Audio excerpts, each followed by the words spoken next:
కోట్లు ఖర్చు పెడితే గాని కనిపెట్టలేనంత కంచెని కట్టుకున్న మీ మేధస్సుని ఈ మార్గానికి ఎందుకు ఎంచుకున్నారు? ఓ పోయిన సినిమాకి ప్రసాద్ ఐమాక్స్ కి పిల్లల్ని తీసుకెళ్తే పాప్కార్న్ కి పెప్సిల్కి 10,000 అవుతుందని భయపడి యూ బొమ్మలోనే ఆ బొమ్మను మీరు మీ పిల్లలకు చూపించారు. ఆ రోజు మీరు పడిన ఆనందాన్ని అందరి అరుగు దగ్గరికి అందించాలని ఈ మార్గాన్ని ఎంచుకున్నారు. You have my data. ఒకప్పుడు సింగిల్ థియేటర్ గల్లీకి ఒకటి ఉండేవి.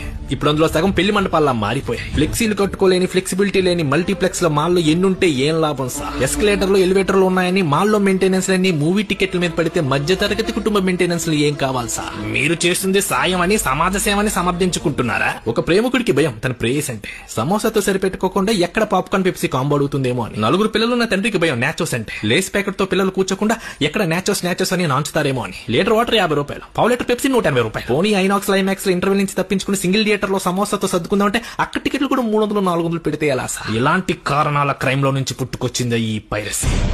ఎవడెవడు ఏ బొమ్మలో యూ బొమ్మలో చూసారో ఒకసారి గుర్తు తెచ్చుకోండి. సర్వర్లో మాయం చేసే మేము మీ డేటాని మా వశం చేసుకోగలమని గుర్తు పెట్టుకోండి. మమ్మల్ని లోపలేస్తే మా దగ్గరున్న మీ డేటాని బయటేసి సరికొత్త బొమ్మని యూ బొమ్మలో పెట్టి ఊబిలోకి లాగేస్తానే విషయాన్ని అర్థం చేసుకోండి. నేను చేసింది నేరమే కావచ్చు, ఆ నేరానికి మీరు కూడా నేడని మర్చిపోకండి.